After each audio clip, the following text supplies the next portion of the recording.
It's beautiful in March usually in Houston. We could go either to like rodeo or just meet like at a park. Get something more to eat. How long is rodeo going on for? I think most of March. It'll be pretty fun though, right? Going to the rodeo. I've never been. It's like a carnival. That plus all these baby animals. We could buy an I animal. miss the We rodeo. could buy so an animal. bad. We could have a loud pet at the end of the cycle. No, thank you. Some real live waste treatment in real time. I think we should do that. Rodeo pretty fun. I'll send a poll for like dates for everyone. And the movie. What was that? The movie night. Oh yes, and this Wednesday, All I'll Eat is sponsored. Or we're hosting a movie night. We're going to be showing Dark Waters. I don't know if anyone's heard about that. It's the case on PFAS. What was the? Who was the company that was not Union Carbide? DuPont. Yeah. It was like the case against DuPont. I saw like half of it and I really liked it. So if you guys, it's at 5:30, Ryan 201. We're going to be bringing more snacks. So please come join us. When is it? Help populate the All I'll Eat events. It's Wednesday, 5:30. Awesome. I'll also post about it in Slack.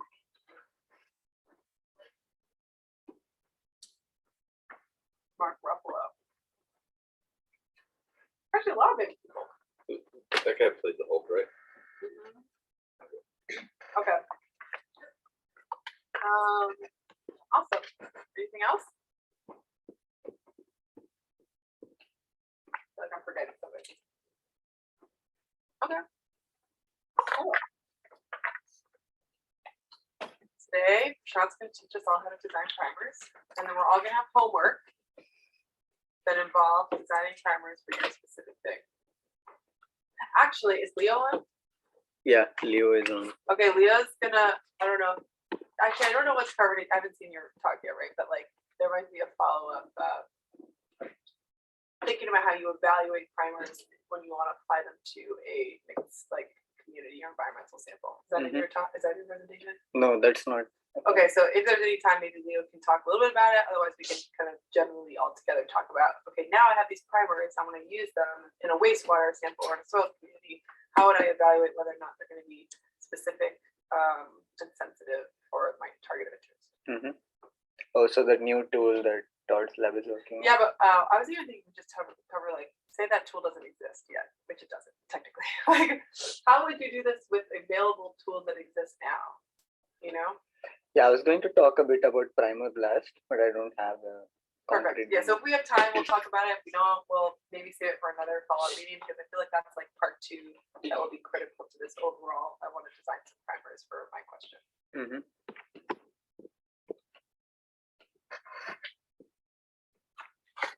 Yeah, so I have a demo plan, but then just a quick overview of the theory behind. I think understanding the theory will make you learn by yourself how to design primers.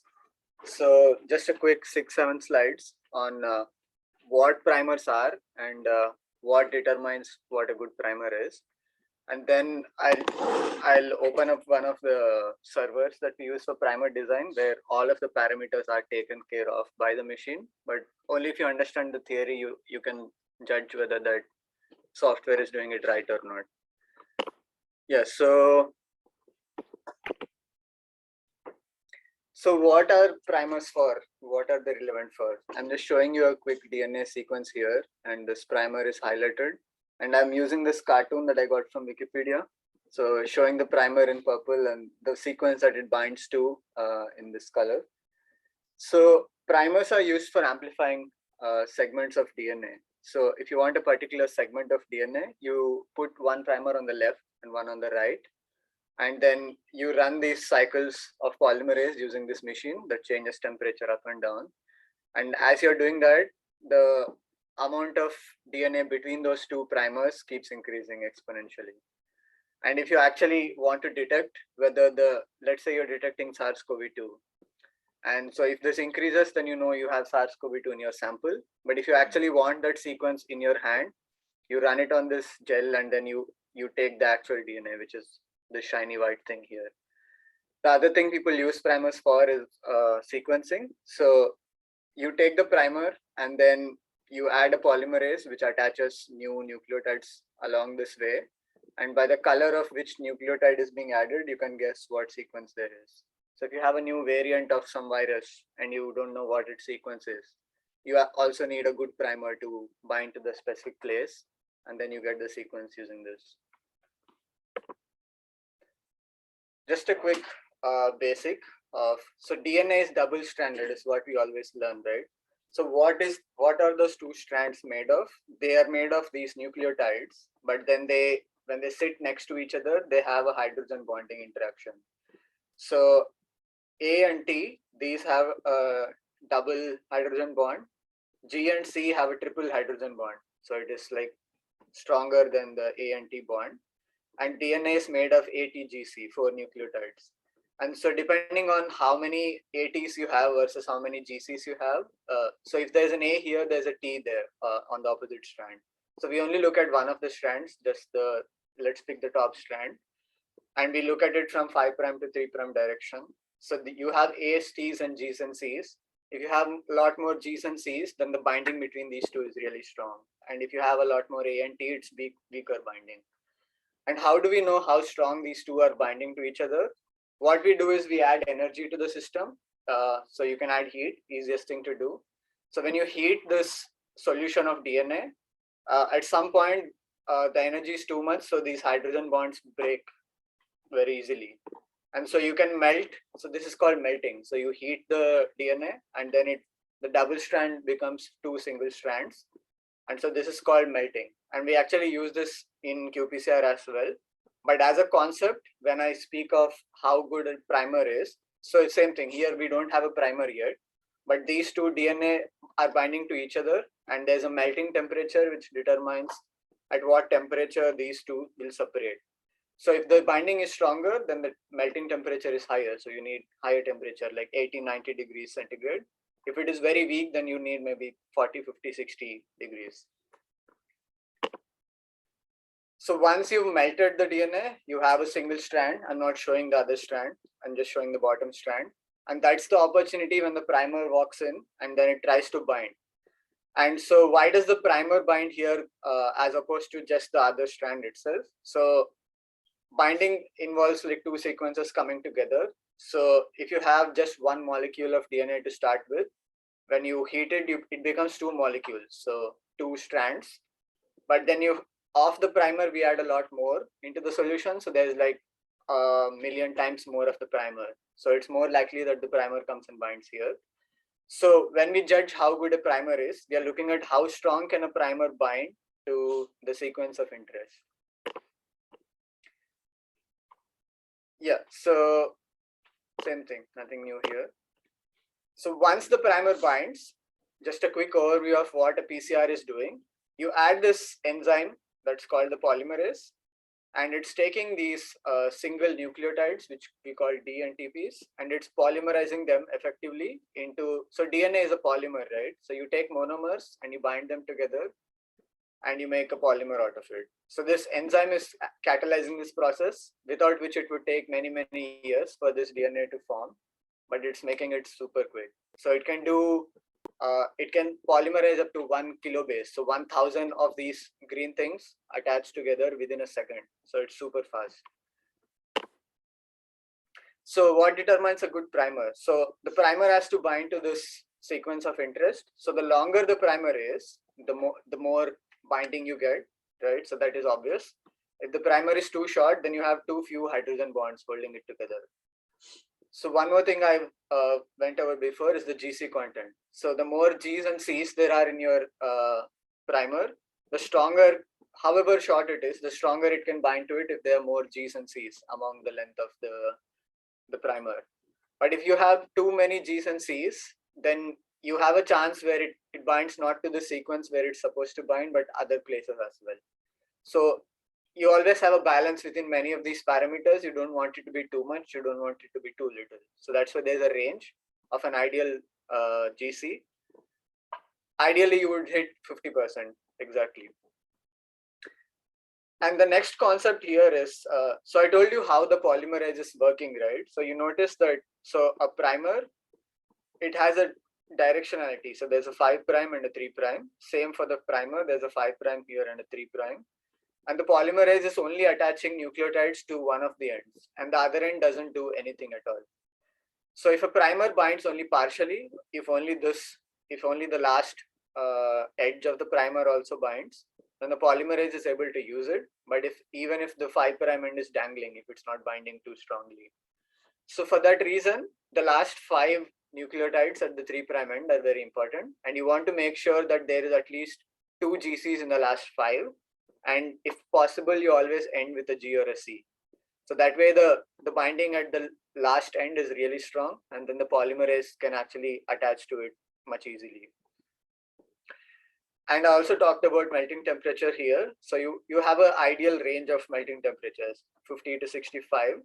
And I told you there are 2 primers that work in the PCR, and both of them should have a close enough melting temperature. That way you don't have a scenario where one primer binds and then the other one doesn't bind at the same temperature. So you need to optimize a lot of your reaction parameters for them to both bind simultaneously. And just a full overview of the PCR. So I mentioned the first few steps here. You heat it to melt the DNA, and then the primers bind and the polymerase does its action. So it is polymerizing new DNA molecule on top of the old one, the template. And once you have this process finished, you have another double-stranded DNA. So you go back and then you melt it again, and then you attach new primers. So primers keep getting eaten up in this process. Also the monomer is getting eaten up. So eventually at some point, the reaction will run out of all these components and then it will end. But until then you would have had, if you are doing 30 cycles, you have 2 to the 30, which is like 10 to the 9. So you have so much DNA within just like an hour of amplification. And so the key part of all this stuff is the only part of the design that we are talking about today is the primer design. But there are also other parameters here. How much salts are in this reaction? What's the concentration of these monomers? How much DNA are you supposed to add? All of those are not, they also determine how good a PCR works, but we are only talking about the primer. And one more thing I didn't mention before, but along with the 2 primers, which are being shown here, the forward and reverse, there's also another thing that binds in the middle. We call it a probe. So if you don't want to use a probe, you can also just have the primers binding. And the way we detect whether DNA is being amplified or not is you have this molecule that binds specifically to double-stranded DNA. It doesn't bind to single-stranded DNA. So when you amplify, every cycle you're making more and more double-stranded DNA. So at that stage of the cycle where the DNA is double-stranded, so the dye won't show up in this stage, but as soon as you polymerize, the dye will bind here. And as more and more DNA molecules accumulate in the reaction, the signal of this thing keeps increasing. But you can imagine here, if your primers are binding to another random region of DNA, which you didn't expect them to, that will get amplified and your signal will still keep increasing. So if you're doing a qPCR blindly, you will imagine, oh, I have SARS-CoV-2 in my reaction, but your primers are really poor, so you don't have SARS-CoV-2 in your reaction. So the way you can add more specificity is you add a third region, which is called the probe. So the probe is also a primer, but it just has modified chemistry on both the strands. So it has a fluorophore bound to it. So imagine this green dot, take it and bind it to the probe here. But when that dot is next to another quencher, it doesn't have any fluorescence, or it's very low fluorescence. But when the polymerase walks across, it is doing polymerization reaction. But polymerase also has another property. If it encounters any roadblock along the way, it thinks that there's some mistake going on. So it kind of chops up this sequence and throws it out. So when it does that, that is called exonuclease activity. When it does that, this polymerase, the fluorophore is released. So the fluorophore is chopped up and it goes far away from that quencher. So then it starts fluorescing. So you have basically a fluorescence that detects how much DNA you have in the reaction. And so this is detecting as it's being amplified. This thing is chopped up and is detected. This thing detects when, whatever stage you're in, if you have the given amount of DNA, it will bind to the double-stranded DNA and show you how much fluorescence there is. So there are pros and cons of both of these methods, which I won't get into, but if you have, like I said before, if you have a mixed product, if you're expecting SARS-CoV-2 sequence being amplified, but something else does, there's a way to detect it using the dyes. But here you kind of assume that three things simultaneously binding to a sequence that's not SARS-CoV-2 is very, very unlikely. So if you get signal with this method, you know for sure that it's the sequence that you're trying to target. So given that we want the primer to bind to the sequence of interest, this is what we expect it to do. We have two primers. I'm showing them in two different colors, but you're expecting to bind them to the sequence of interest, but they can also go and bind to some random sequence, which is not what you're trying to amplify or detect. So that could happen if you have too many GCs in your sequence. So they will also bind to any other partially matching sequence. But if you have too many GCs, that match will be too strong. So it will latch onto that, and your polymerase will amplify that as well. So you want to maintain a balance in the melting temperature, in the GC, and all of that, which I talked about in the previous slide. Another thing I didn't talk about is these primers. These are also single-stranded DNA, right? So they can bend onto themselves and form a pseudo double-stranded DNA. If this happens, then this end is already bonded to something. So it won't open up and bind to the target of interest unless it has better energetics to do this way. So if the free energy of this binding, so we measure bonds in terms of energy that they carry. So the binding of the primer to its target of interest has a particular energy. We can also represent it in terms of the melting temperature, right? So in this case, we don't use melting temperature because they could be partial binding between sequences, and it's hard to calculate melting temperature for this. So what is more precise is the binding energy between the sequence and its complementary strand. So if it's a monomer that's bending onto itself, it will have whatever binding energy it has. You definitely want to avoid this scenario because then the kinetics favor this very highly. So for this reaction to happen, two random molecules have to come together within the solution. But for this to happen, it can happen instantaneously. It doesn't need anything else to collide with it. And the other possibility is that the two primers you designed, they bind to each other. So they are not really binding to the target of interest, but binding to each other. And I told you there's a lot more of the primers in the reaction than the template. So if any of these happens, they are much more favored compared to this. So which is why the primer design software we use actually looks at all these scenarios and avoids them when giving you the best primers. And there's also another thing called homodimer. So there are two molecules of the same primer, but they can bend in all sorts of ways and bind to each other as well, which is also a thing we want to avoid. So I'll give you a brief walkthrough of the system that I'm using. So the example sequence that I'm using is the Omicron variant of so this is the spike protein, and this is a small subset of it, where incidentally it happens that this Omicron has 4 mutations very close to each other, and none of the other variants have more than 2 of these mutations. So if you can detect all 4 of these simultaneously by attaching a probe here, that would be the best way to detect very specifically this sequence.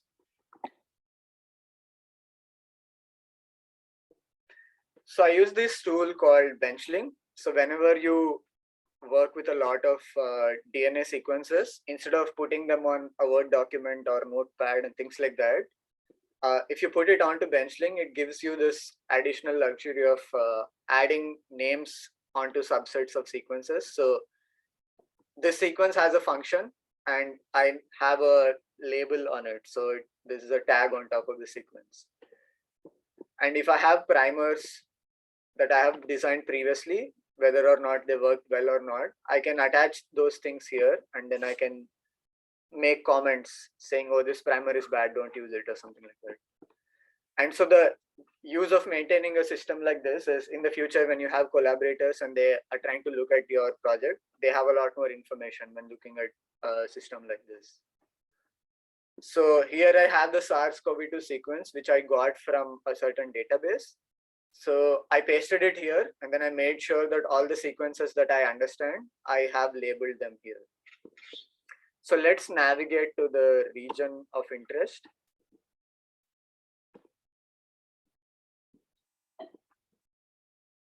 Okay, so this is the region that I talked about, which has 4 mutations back to back.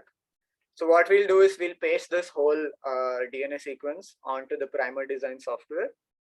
And I will show you how to direct the software to design primers around this region specifically. So if you don't tell it what region you want it to, it will design primers anywhere along the sequence. And if you're just detecting this, the whole gene by itself, that's good enough, but you're detecting variants, specific variants of this gene. So you want it to be around this region, and you want the probe to specifically sit on the top of this. So the tool that I'm using is called Primer 3 Plus. Let's see if it's already open. Okay, so everything that I'm talking about today, I realized I had also written a document about this, which I sent to Kyle when we were designing some primers together. And so if you miss anything, if you want any elaboration, it will probably be here. If you have any doubts today that are not on here, I can add to this document later. And I have a link to this in the presentation as well.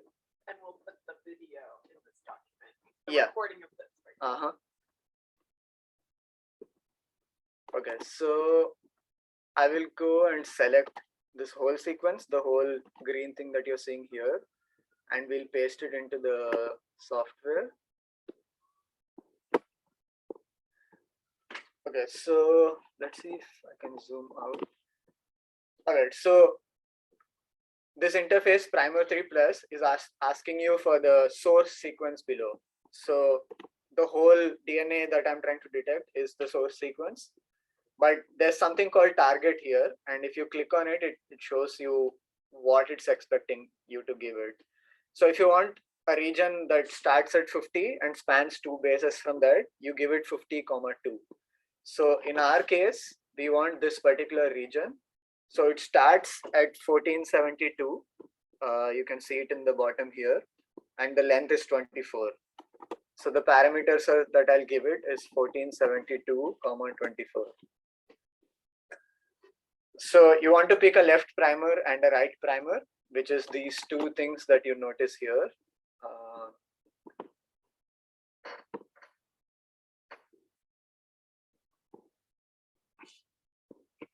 So this is the left primer, and that is the right primer. And you can notice that I design a lot of primers, so I make sure to number them so that way I don't get confused with the super long names written on the tubes. So there's a left primer, a right primer, but there's also something in the middle called hybridization probe. And so that is the probe that I was talking about, that is sitting on top of the mutation region that we're trying to detect. So we want to pick that as well. So let's check this box. If you're not doing a PCR using a probe, you can uncheck that box. Or if you're just doing something else, not a qPCR. And then we go to general settings. So it is telling you what is the size, product size range. So by that, what it means is how long of a sequence you want to amplify. So the meaning of that word is the whole length from primer to primer. So this is 96. So if you're doing a detection based PCR, let me go back to the first slide. So I'm trying to detect whether I have the sequence or not. The shorter sequence I choose, the faster I can cycle through the system. So you can, if you're doing a diagnostic, right? If you're doing a SARS-CoV-2 diagnostic, if you can get your result within half an hour instead of 3 hours, it makes a huge difference for the patient. So you want to choose as small a sequence as possible. So that will determine how long it takes the polymerase to fill in all the gaps. So you want this to be as quick as possible. So for that, you choose a shorter sequence. So I start, so here it's 150 to 250, but I can add a thing where I want it to be, let's say, so I told you the length of the primer is 24 by itself. So you have two primers, let's say 25, 25, 50, and the sequence between that, there's also a probe sitting there. So 75 is the minimum you can go with just all three sequences occupying the area, but you want a little more space for the polymerase to walk between the primers.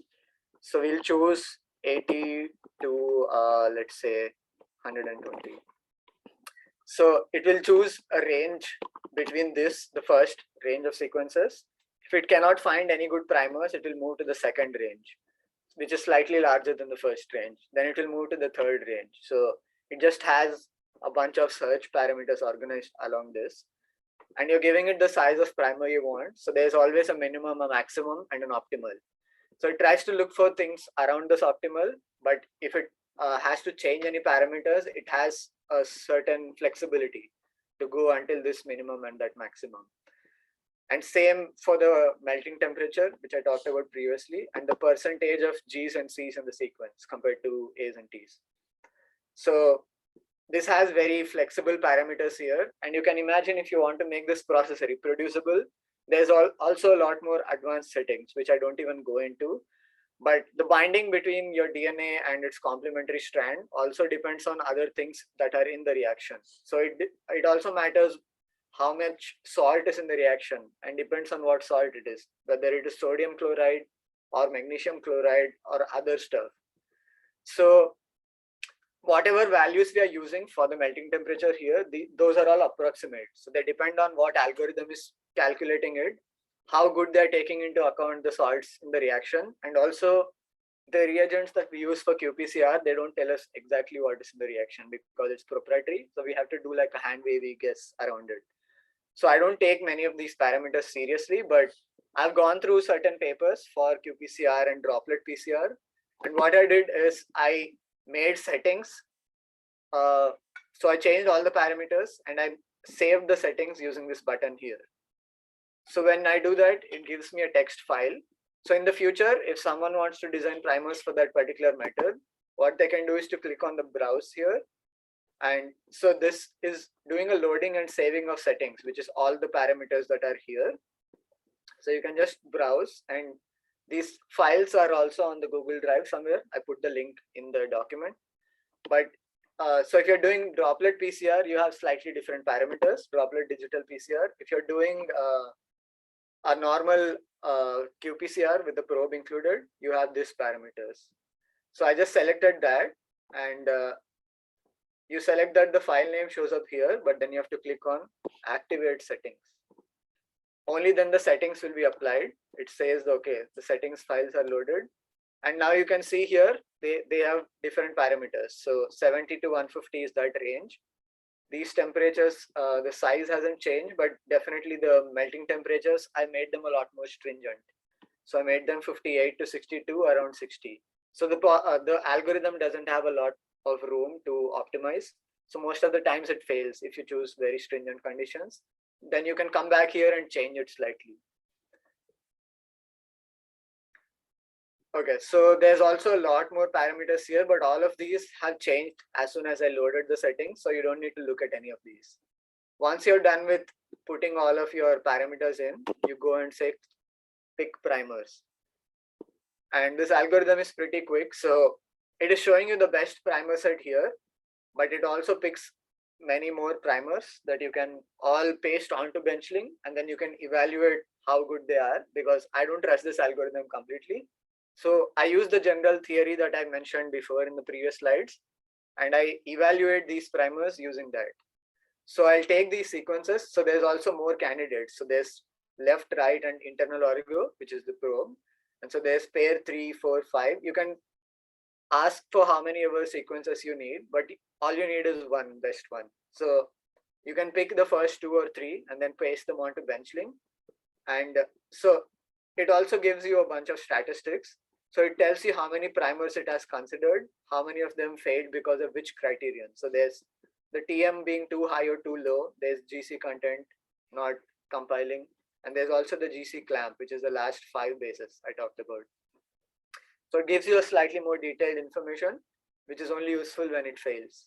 Prashant, is it possible that sometimes it can output like ambiguous nucleotide? Yeah, so this one does not do ambiguous nucleotide, but I there might be a parameter within it where you can say if you want ambiguous nucleotides. But this is specifically for the template that you're giving it, it is giving you the sequence. Yeah. But when you talk about ambiguous, it means you have slight variations. So those, I don't think this software can handle it. But Leo might know more, because if you can download these software, then you can make it run on Python or using your computer, and you can run it with your variations of sequences and then add your n by yourself. So the functionality shown on the website is limited compared to what you can do if you download this software. So we'll copy the first one, and hopefully this is the same one that I picked. So you can Control F and you can search for the sequence. So it showed me this sequence, but the sequence that we actually used, me and Kyle, for testing out the Omicron was slightly shifted from this. So I'll explain the reasoning why I took the sequence that Primer 3 gave me and I decided not to use it, but change it slightly. And those have to do with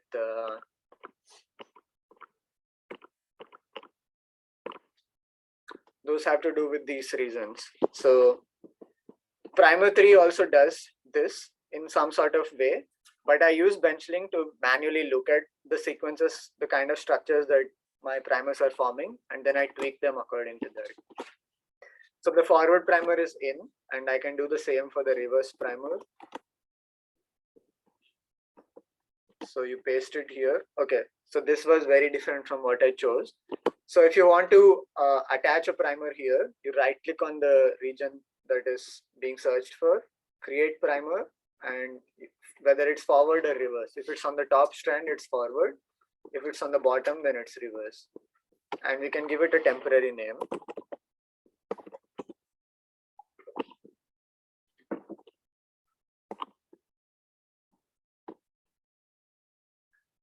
Okay, so it attached a primer here, and let's say I'm using this as my forward primer. So I select both of these, and the region between the primers becomes highlighted as blue. So you can right click within that blue region and say link primers. So when you link primers, the software Benchlink knows that you're interested in the region between these two primers, and you're probably going to use them for PCR. So what it does, it is showing you the two primers. Yeah, the forward has a number and the reverse is the temp primer. And so it is showing you where they're binding, what is the length between those. So end to end, once the polymerase amplifies them, the total length is 138. So if you want to choose, so the parameters that we gave the software,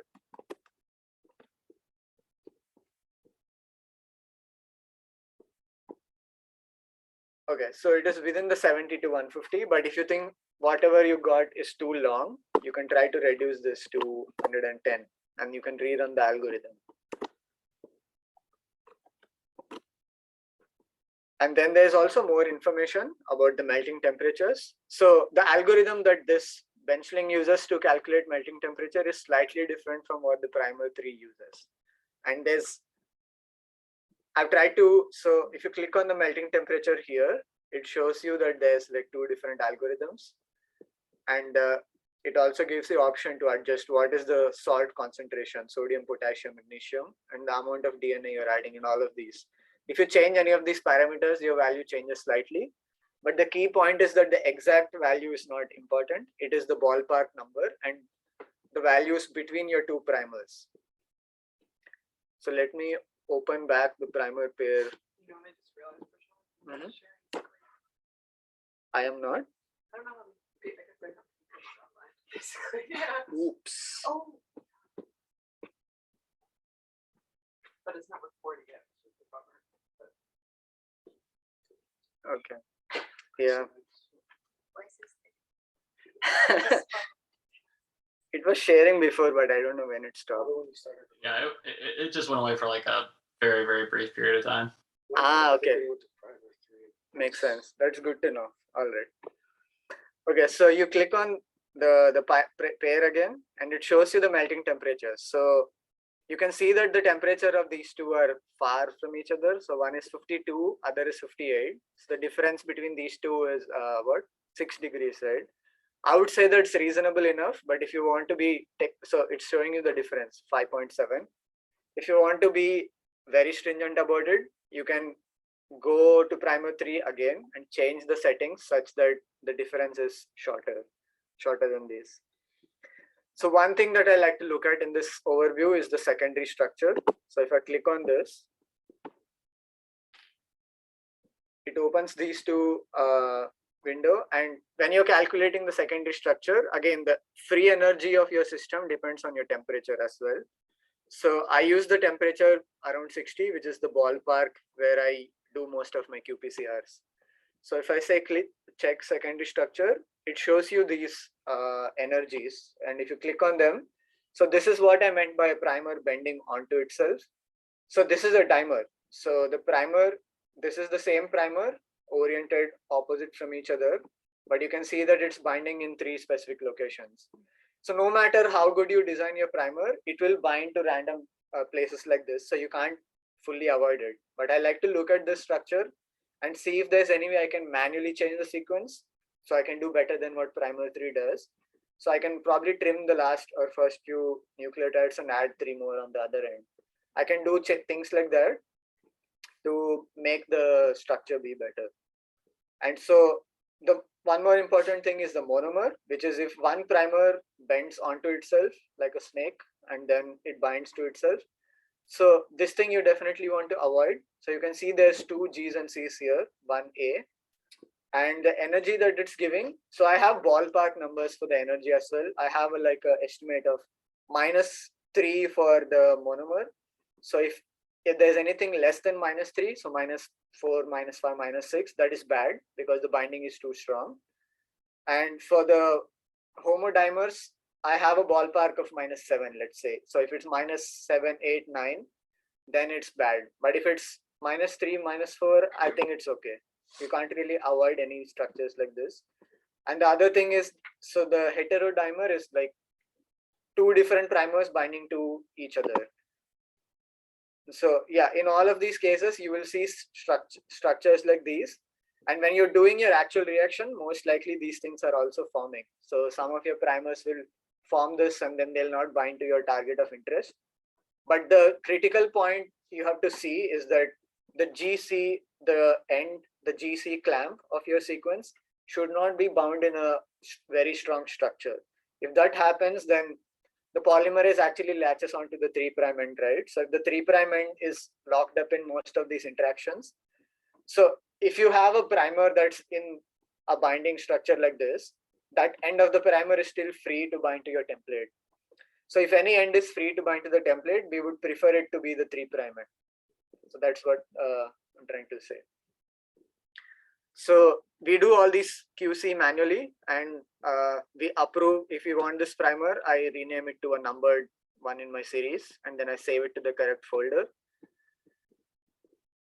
If not, I'll go back to primer 3 and I'll bring a second combination of primers. And there's also the probe, right, which I didn't go over, but the probe that the primer 3 gives is not exactly where I want it to be.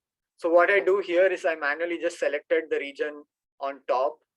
So I selected this region that spans all 4 mutations, and then I just right click and make it into a primer. And then I try to see if I can make the primer bind better and I can prevent any secondary structures. So I'm just applying all of those rules manually by myself without using primer 3. If I want a very specific kind of a primer or probe, I design it manually using the rules.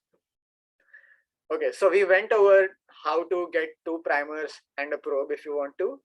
But how do I know if these 2 primers are binding only to this particular sequence or if they are also binding to anything else? So we are amplifying SARS-CoV-2 from a wastewater sample, which has like hundreds of other microorganisms.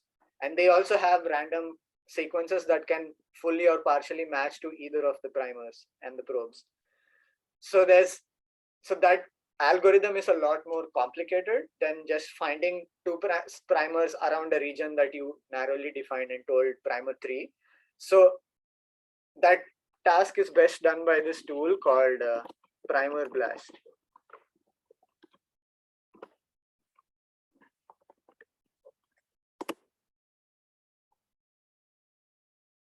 Okay, so here again, we'll paste the whole sequence.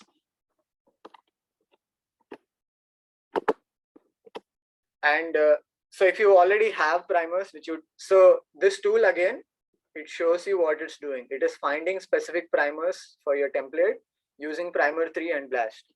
So primer 3 is the same software that we use to design the primers, but this interface to primer 3 has fewer parameters, so you have less control. So that's why I like to go to the server that is primer 3 plus, and so you have more control on the parameters here. And also, as I showed you, you can pre-save the settings and load them here.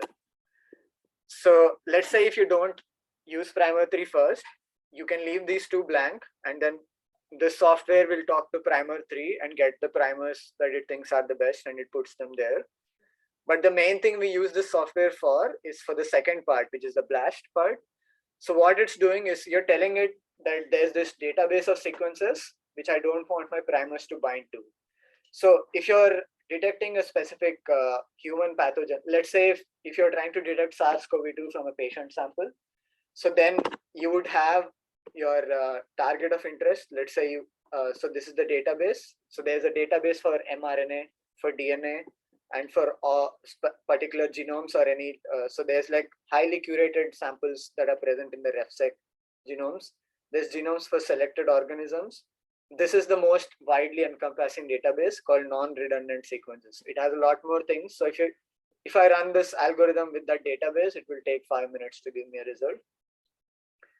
And so there's also custom database. So if you have a sequence of 10 things, you can save it onto your computer and upload it as your own custom database. And Blast will go through them and look for your primers such that they don't bind to those other sequences. So if you're doing a patient sample today, let's say the default is humans. But if you're doing, let's say, wastewater sample, you can select this other database and you can search for wastewater here. So there's a thing called wastewater metagenome. I think it includes anybody who uploads a data sequences from wastewater. If they say the organism is this, then Blast will go to that and try to look for your primer binding sites to those. I tried this yesterday and it didn't work for some reason. There's also like a particular sludge sample that somebody put in here. So that thing seems to work. So you can put that and try. But I think for now, we'll just use the human. Who makes a spelling mistake? Homo sapiens. It's a problem with these databases, just FYI. Yeah. So even here you have particular parameters. So the sequence of interest that we're looking for is binding to these. So the length between these two binding is 138, right? Like we saw previously. So if you're using particular the conditions for the polymerase to amplify, you give it, let's say, if you give it 2 seconds, it can amplify 2000 bases. So if you're doing a reaction, you know you're only going to give it 1 second or 2 seconds to finish amplification. There's no point in this being this large. So you can bring it down to 1000. So if you make it arbitrarily large, you'll always find the two primers bind somewhere randomly in the human genome, which is 40 million bases, right? So you'll always get some random result if you do that. So make sure that all of these parameters are the most sensible. And then if you have the primers already, you can put the primers here. So what it does, it only looks for those primers if they bind to anywhere else in your database. If you leave them blank, then it tries to get its own primers, and then it also checks if they bind to other places in the genome. So once we've done this software will either evaluate the primers we give it, or it will give us new primers. And we will know that those primers for sure bind to the genome that we are interested in, which is the SARS-CoV-2 virus, but they won't bind to the human sample, which you'll also have human blood when you do a nasal swab. Not blood, human DNA from the nasal swab. So you don't want it to bind to the human DNA. So those are the two objectives of a primer design software. First is to take care of all these parameters, make sure the temperatures are within the range, make sure that it has a certain GC content. And the more complicated part, which I don't trust primer 3 to do well, is that it doesn't bind onto itself or to random places. And the third part is what we used BLAST for. So we wanted to bind to SARS-CoV-2, but not to the human DNA or to other DNA in the wastewater. So we've used all of these computational tools to achieve the job that we're trying to do. Can you tell it to bind to the most possible things, the opposite, like what you guys want to do with the? Yeah, I'm pretty RAM. sure Leo can use Primer Blast to make it do what you're saying. So if you download Primer Blast and you can run it through your script, you can make sure to change those parameters and run it that way. But the website by itself, it doesn't let you do that because that search space for that is super large. And so they don't want you to just hog all their server space. All right, I'm probably gonna chime in a couple of times here. I've got a few notes and things from different things that have been said. Can you hear me? Yeah, we can hear you. Can I also follow up really quick? Yeah. I would maybe put you on the spot here, but no one is signed up for next week. Maybe you're like a question mark, but sorry, 2 weeks from now. But I do think this question of like, how do you design for like all the sequences that are classified as a given target that you're trying to hit could be like a whole follow up as well. So I think you should give your notes, but then I would consider presenting in 2 weeks from now on that topic. Yeah, well, it's funny because Prashant, I think it sounded like maybe you've had some issues with Primer Blast as well. I've been finding it to not be quite working as I would have expected it to work, and kind of having some issues. But also, you mentioned about you're trying to find primers that are shared between different sequences. Wasn't that basically what was said? Yeah. So just open Primer Blast back up and just show the thing for it again. Just the site. It just maybe open up a fresh tab or something with it, just fresh, like maybe in a new tab. I don't know. Maybe you wanted to show that tab because it's got the stuff in it. Blast.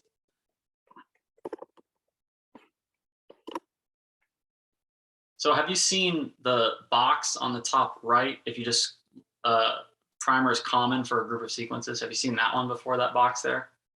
Where is it? The tab. It's right right there. Primer common for a group. Okay, that's good to know. Okay, so I think this is supposed to address, I think, what was said, right? So this is supposed to be now, instead for the PCR template, you're supposed to be able to input like a group now. So, and it's supposed to, this is where now for me, Primer Blast, I thought it was going to be kind of the end all be all for most of the stuff, but now I'm kind of getting a little bit nervous about it, some of it, but it's supposed to, as far as I understand, do that, right? So you would just grab your sequences and you would just put them into this box, as far as I understand. Or you can get an accession list, which is what I was kind of messing with earlier. And as far as I know, the algorithm is supposed to be that it, on top of everything else, it's going to look for regions that are shared across all the things that you input, like was being said. So I think that might answer that question, if this works. Yeah, that's good to know. But what if it's not perfect? Like maybe there's one or two nucleotides that are different. Can it output some ambiguous nucleotide? Like for example, if it's A and T, that both works. Can you just output like one, I don't know, like N or something? Like if you think that for some reason it can't find like any positions that are like shared by all, is that what you're saying? Yeah. Yeah, I'm not sure, honestly, on that one. But also, yeah, I was also kind of wondering whenever you asked about the ambiguous, like what is it that's going on about the ambiguous nucleotides? Because I feel like that should be such a rare thing that you would need to incorporate ambiguous nucleotides. So like for example, for the 16S, the primers that people use, they don't match exactly to all the viruses, all the bacteria, right? So what people do is they order these degenerate, so the primers have certain regions where they say NN. And so when you order those primers, it has all 4 nucleotides in equal proportions. So when you use that, it has one of those 4 primers will definitely bind to your target that you're looking for. So that's the goal of using degenerate primers. Is that what the region? Yeah. Okay. So maybe, yeah, if you're looking at like all bacteria for 16S, maybe that would be necessary. Is Esther, you're doing 16S and you think that you can't find anything that's got all shared, basically? Yeah, I mean, 16S is a good example, but definitely I noticed like for some ARGs, even that's the case, like there might be one or two different, nucleotide in one specifically the same position that can work for, kind of line for like the same ARG sequence in the database. So I think that would be useful for design. Yeah, you probably have to try it and see if it'll handle the ambiguous or not. I'm not sure. I don't remember. I think in the paper it probably describes if it can't find anywhere that's totally shared. And then actually while you're there, Prashant, let me just point this out. Have you seen the advanced parameters box at the very bottom with the plus? Have you looked at that at the bottom? Yeah. Okay. Okay, because I was going to mention, because you said that there was a lot of parameters that you couldn't do in here, which is why you were doing the primer 3 plus. Is it not in the advanced? Yeah, it's not in the advanced either. So if I want so for example, for this sequence, if I give it this whole large region, but I want the primers to be around specifically that mutation, Yeah. that option is not there in the primer blast. Gotcha. It's there in primer 3 plus. It's not in the advanced either. Yeah, it's not in this advanced region. I see. Okay, for some reason I thought that one was in there, so we may have to just double check on that one, because for some reason I thought I saw that one. I'm gonna look right now just to be sure.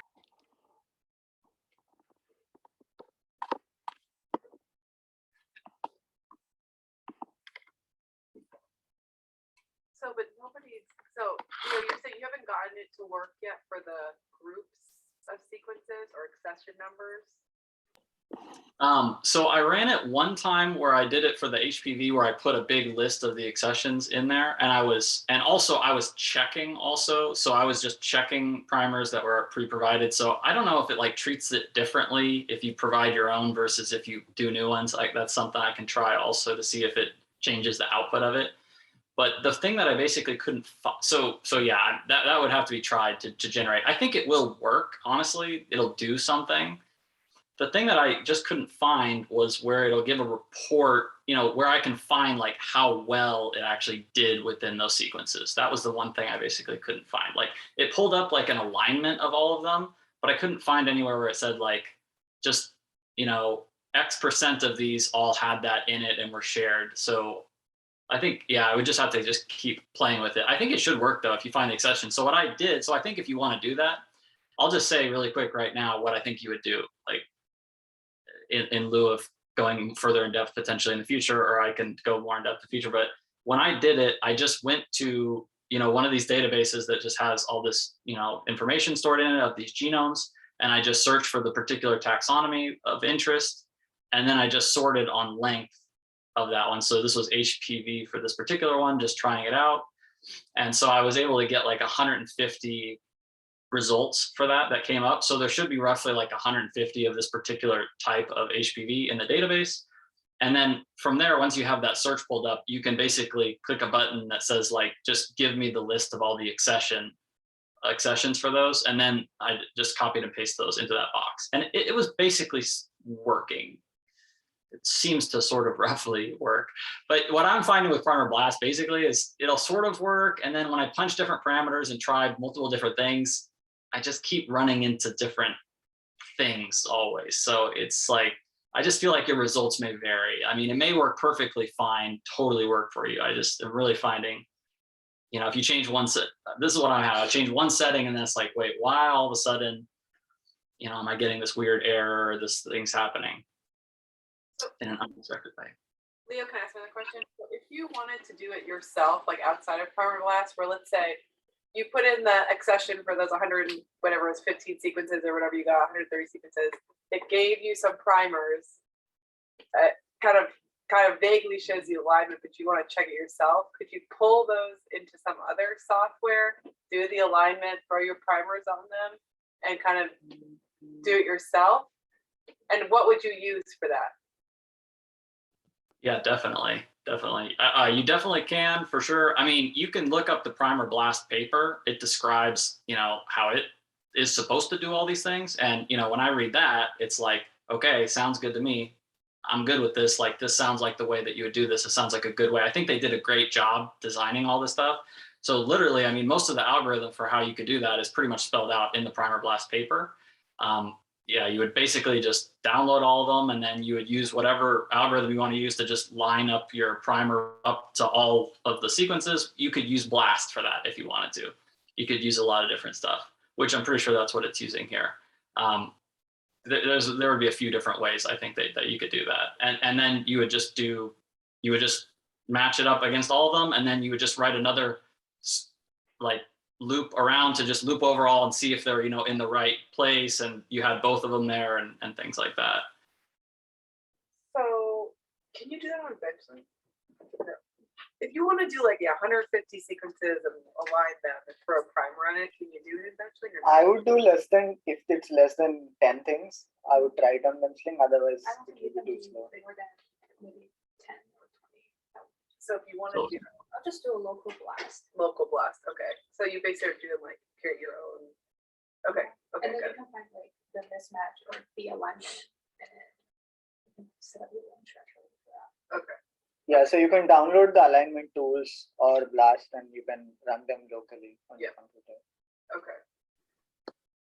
Yeah, and just to be clear, I think I heard someone say about 10 or 20. I don't think it should be hard if you wanted to do this for like a pretty high number. I think it would be okay, because you're not, just to be clear again, you're only aligning that little tiny thing against all of them. That should be pretty fast.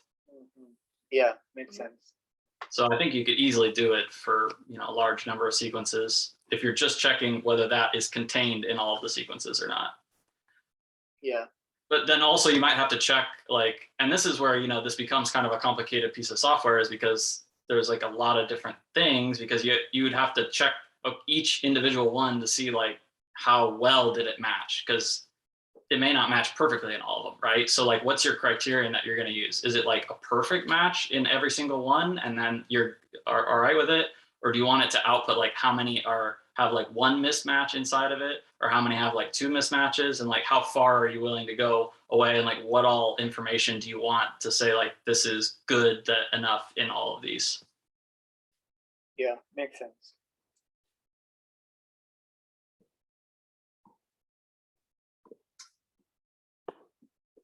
Yeah, so I feel like it would be helpful. Other people just speak up for this. If we actually did that as an example, and as like a future presentation where we actually say, okay, maybe for an antibiotic resistance gene, right? You say, okay, I want to design primers for this specific gene. I want to download all sequences for that gene and try and design primers for it. Or I want to pick up HPV. Like kind of walk through exactly what you talked through and do it as an example. So if people were wanting to do this for their own target organism, how would they do that? Would that be helpful? Do other people think that'd be helpful?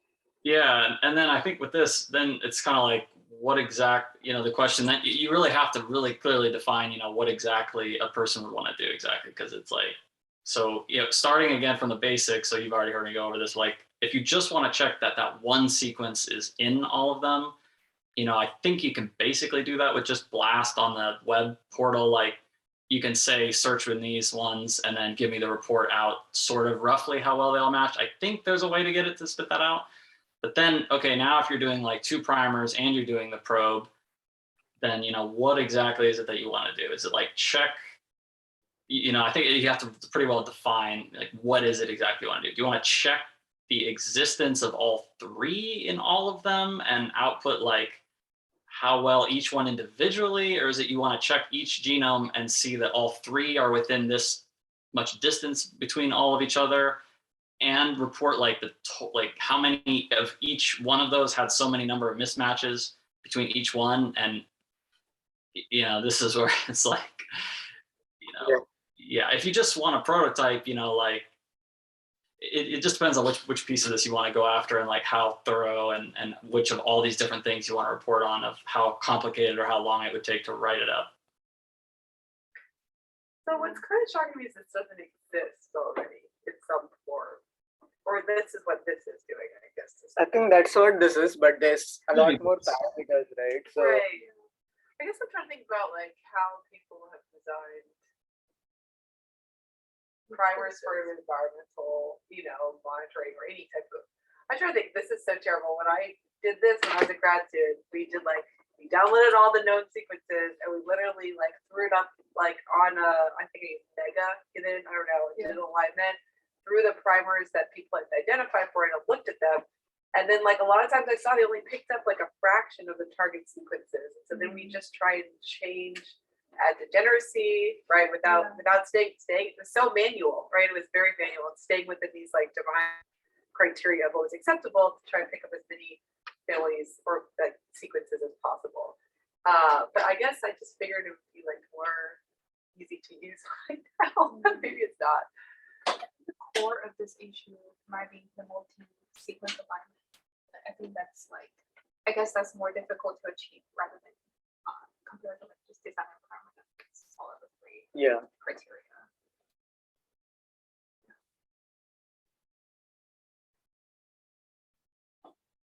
Okay. I guess the results of this thing are out by now.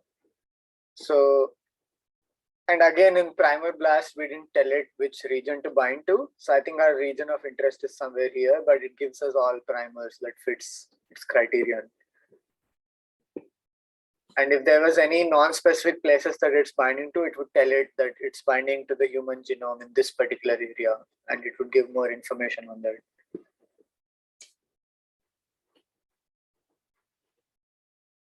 Also, one thing I noticed like practically, so I was designing primers for some particular project, and so one of the primers was binding to the 16S and the other primer would bind to an artificial sequence that we insert into the 16S rRNA. And so I designed primers and I double checked them on primer blast, but the amount of leniency it gives to these, the mispriming bindings, I think it's in the specificity checking. Yeah, so here, all of these parameters determine how lenient your mismatches are. So it has to have at least, let's put 6 total mismatches to the, so this allows for a lot more mismatches, at least 2 mismatches, okay, within the last 5. Ignore targets that have, let's make it the maximum.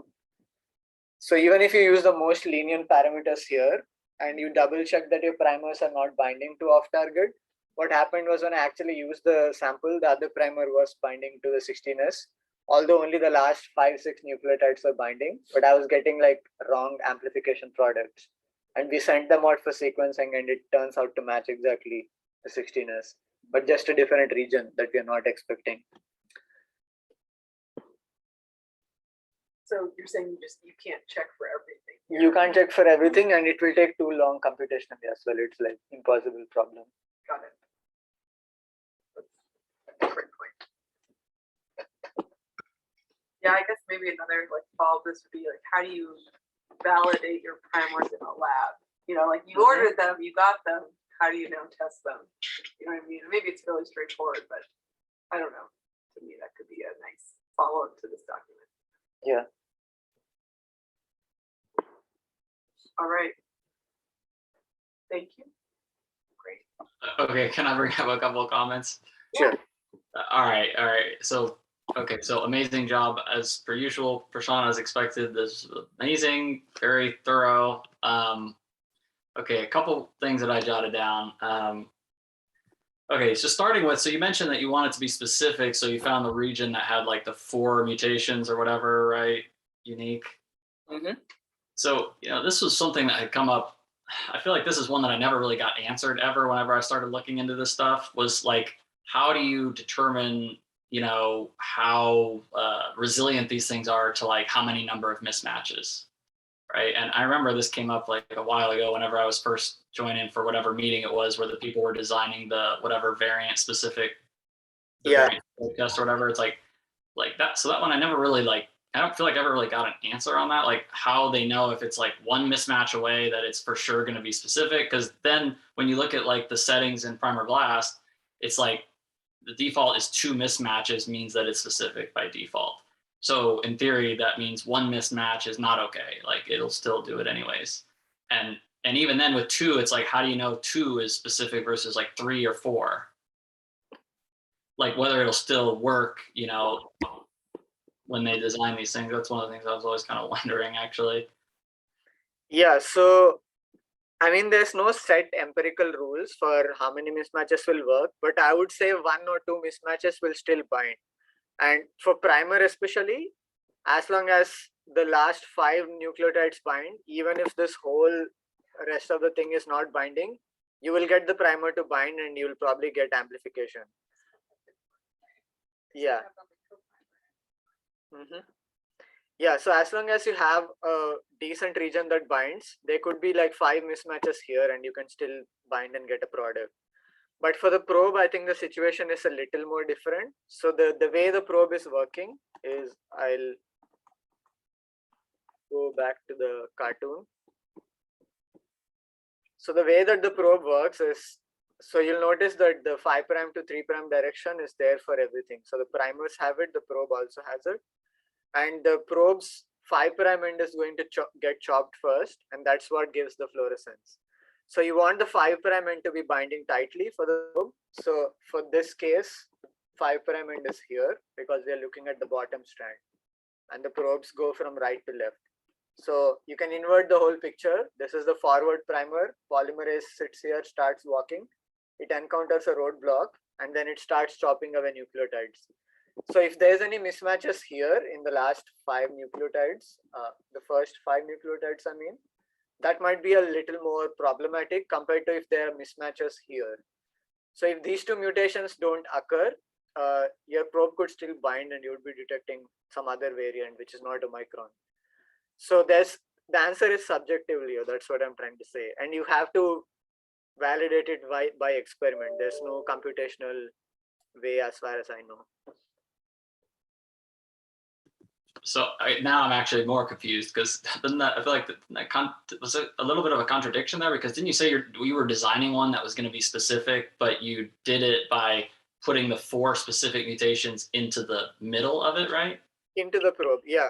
So the idea was to make it sit there as much as possible, but even if there's a few mismatches, it will still bind to the other regions, but just not as strongly. Yeah. So when we are doing droplet PCR, if there's intensity is pretty low, you can distinguish those values from the high intensity clusters. So it's likely that the low ones, when the probe signal is poor, it's likely that it's not binding perfectly, but there's an imperfect match. So there's like ways to do it with higher resolution during the experiment. So the idea is to design the best probe possible, but then if it happens to bind to other things, it would be good to experimentally differentiate those. And there's another thing that I didn't get into, but one of the probes that we used, so there's like special modified nucleotides that you can put that has a feature where the hydrogen bonding for a certain pair is very strong. So it has a modified nucleotide. Instead of 3 bonds, hydrogen bonds, you can have 4 maybe. But that can, those nucleotides, if you put too many of them, again, they'll bind to random sequences that you don't want them to. So you'll sparingly use them around the mutation. So you will have one on the left, one on the right for this particular mutation. And you'll add modified nucleotides there so that anything that matches there is strongly favored. So those are modified nucleotides. They are called TM enhancers. So they enhance the hydrogen bonding. So if you put it around this nucleotide, anything that matches that particular mutation will bind very, very strongly. If it doesn't match, then it's most likely not going to bind because of those modified nucleotides.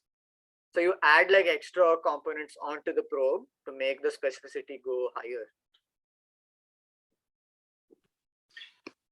Okay, still a little shaky on that one, because it sounds like still you're saying it's mostly on the ends. So I'm still a little shaky on how exactly it's specific, but maybe I'll just. Yeah, so even for the primer, right, I was saying the 3' end matters more, but if you make your temperature conditions more stringent, if you keep doing the PCR at higher and higher temperatures, if the whole primer doesn't have a good affinity, then it won't bind. Yeah. You'll order whatever primers and probes you can, but then you'll play with the melting temperature in your PCR protocol, and you'll try to reduce the time so that mismatches would need longer time to bind. So we didn't get into that. That's kinetics, not thermodynamics. Thermodynamics is how is the energy of binding. Kinetics is how quickly does the binding happen. So you can manage those 2 things experimentally and then try to distinguish the mutation from the original variant. Does that make sense? Yeah. I think maybe I'll move on here just to hit a couple other little comments here.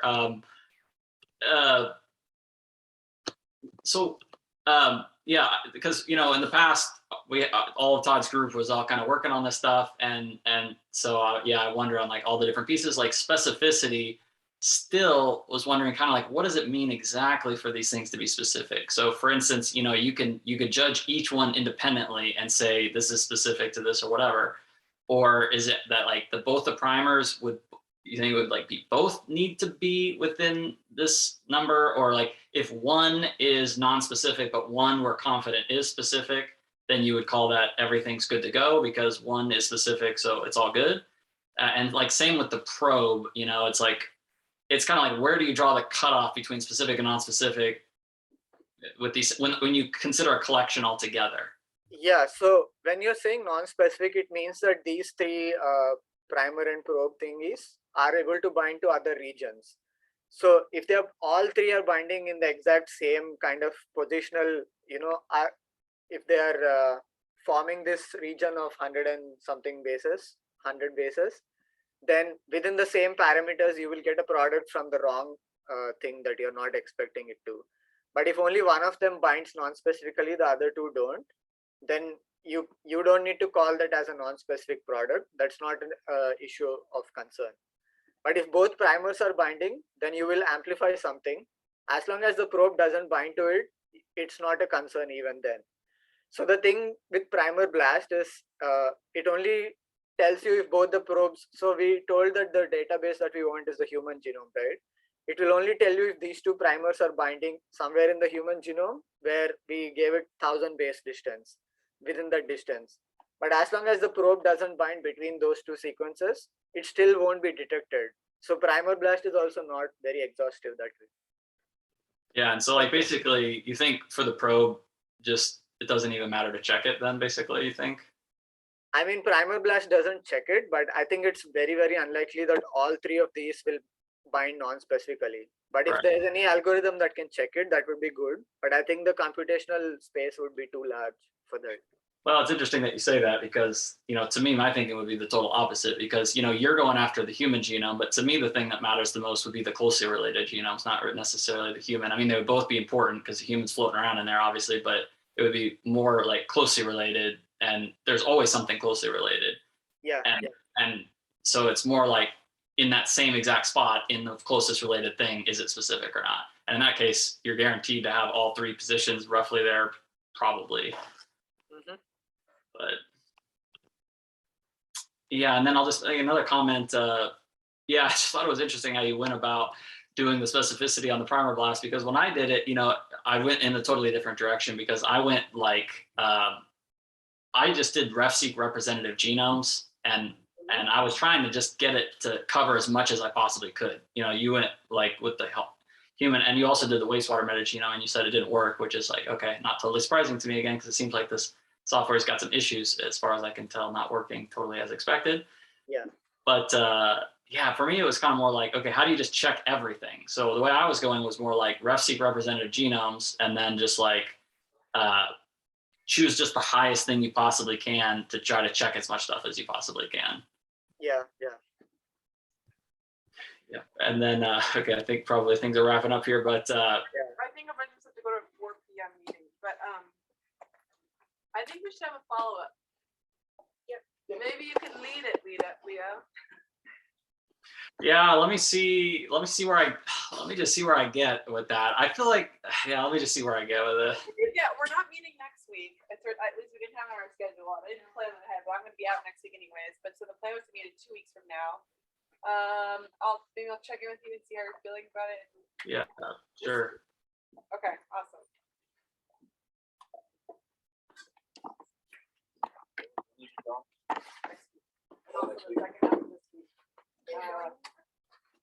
Next week I'm going a month. What? God damn it. Going to Montana for like 2 weeks. Okay. Can we quit? Can we log off? I'm gonna show you one thing. But yes. Bye, Leo. Hey.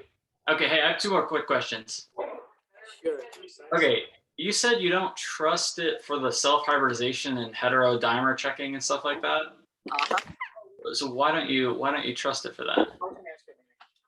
I guess I just like to look at the structures on my own because I don't know what those energies actually mean.